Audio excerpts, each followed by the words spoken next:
नमस्कार। आप सभी का द इनसाइट शेल्फ चैनल पर हार्दिक स्वागत है। हमारी विशेष श्रृंखला श्रीमद् भगवद गीता के सार को समझने की दिव्य यात्रा में आज हम प्रवेश कर रहे हैं 19वें भाग में।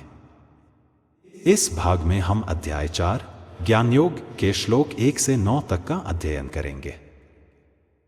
श्लोक 1 में श्री कृष्ण अर्जुन को प्राचीन योग विद्या का आरंभ बताते हुए कहते हैं कि भगवान श्री कृष्ण ने कहा, मैंने सूर्यदेव विवस्वान को यह अविनाशी योग विद्या प्रदान की थी। उसके बाद विवस्वान ने इस ज्ञान को वैवस्वत मनु को बताया और मनु ने इक्ष्वाकु को इसी ज्ञान की शिक्षा दी।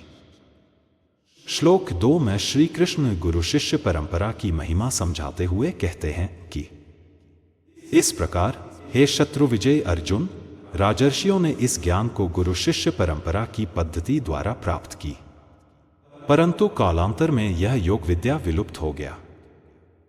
श्लोक 3 में श्री कृष्ण अर्जुन को अपना प्रिय मानते हुए दिव्य ज्ञान देते हैं और कहते हैं कि पुनः इस प्राचीन योग विज्ञान को मैं तुम्हें दे रहा हूं।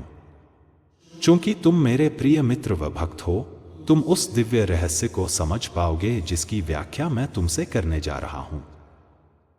श्लोक 4 में अर्जुन आश्चर्यचकित होकर श्री कृष्ण से समय के अंतर को लेकर पूछते हैं कि आपका जन्म तो हाल ही में हुआ है, जबकि सूर्यदेव बहुत पहले प्रकट हुए थे, तो मैं यह कैसे समझे कि आपने ही उन्हें योग विज्ञान की शिक्षा दी थी। श्लोक 5 में श्री कृष्ण पूर्व जन्मों की स्मृति का भेद बताते हुए कहते हैं कि भगवान श्री कृष्ण ने कहा, हे शत्रु विध्वंसक अर्जुन, हम और तुम कई जन्मों से गुजर चुके हैं। मुझे उन सभी जन्मों का स्मरण है, परंतु तुम्हें नहीं।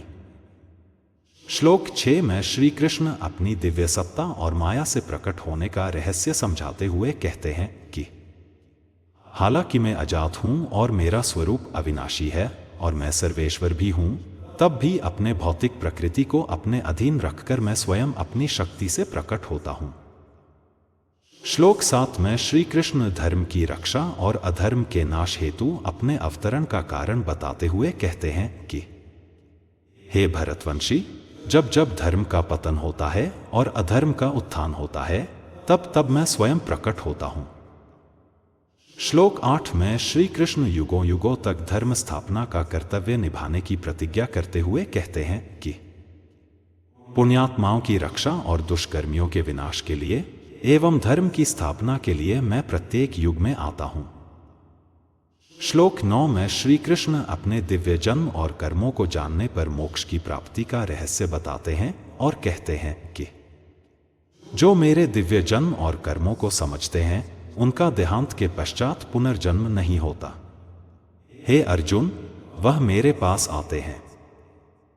आपने इस वीडियो में अध्याय 4 के श्लोक 1 से 9 तक का सार समझा।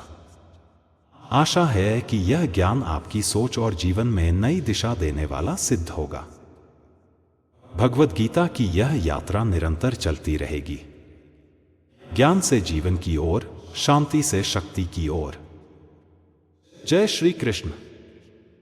फिर मिलते हैं अगले वीडियो में।